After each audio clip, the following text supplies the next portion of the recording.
গণভোট অধ্যাদেশের অনুমূলে গণভোট অনুষ্ঠিত হয়েছে এবং গণভোটের বৈধতা প্রশ্ন সেটা যখন আমরা এই সরকারের মানে ইন্টারিম গভর্নমেন্টের সমস্ত বিষয়াবলী যখন আমরা লেজিটিমেসি দেব সাংবিধানিকভাবে চতুর্থ তফসিলে, তখন তাদের সমস্ত এই কর্মকাণ্ডগুলো বৈধতা পেয়ে যাবে।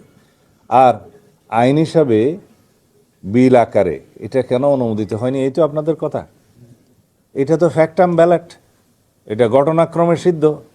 অধ্যাদেশ জারি হয়েছে, গণভোট অধ্যাদেশ, গণভোট অনুষ্ঠিত হয়েছে এবং সেটার বৈধতা আছে। এটার বিষয়ে নতুন করে আইন করে এটা নিয়ে আগামীতে তো এর উপরে কোনো গণভোট হবে না। ভবিষ্যতে যদি কোনো গণভোট করতেই হয়, আইদার সাংবিধানিক গণভোট হবে আর্টিকেল 142 অনুসারে, অথবা যদি সংবিধানের বাইরে, যেহেতু সংবিধানে এমন কিছু বলা নাই যে আর কোনো গণভোট কোনো বিষয়ে করতে পারবে না সরকার চাইলে, সুতরাং সেটা যদি করতে চায় অন্য কোনো বিষয়ে, সেটা আলাদা একটা আইন পাশ করতে হবে।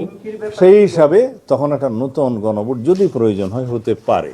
সুতরাং এইটা হুমকি দেওয়ার কোনো বিষয় নাই, এটার বৈধতা তো আছে, অবৈধতা বলছি না। এবং ওভারঅল সংবিধানের চতুর্থ তফসিলে যখন বিগত গভর্নমেন্টের সকল কর্মকাণ্ডকে কিছু একটা বাদে আর কি, দুই একটা বাদে বৈধতা দেয়া হবে, তখন সেটা লেজিটিমেট হয়ে যাবে। Everything covered by the 4th schedule হয়ে যাবে তখন।